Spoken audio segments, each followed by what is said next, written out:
E a palavra de Deus para a sua vida é: vai orar. Porque quando você ora, Deus te mostra coisas que Ele não te mostraria sem você ter feito uma oração sincera.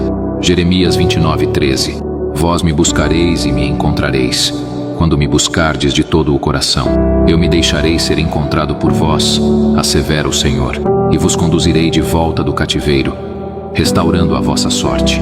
E que a sua oração seja: Pai, só Tu pode me mostrar aquilo que eu não vejo, que eu não sei e que eu não conheço.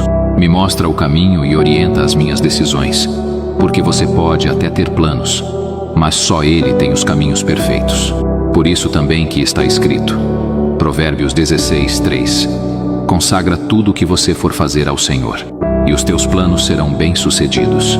Lembre-se, o mover de Deus na tua vida está apenas a uma oração de distância. Manda para quem merece.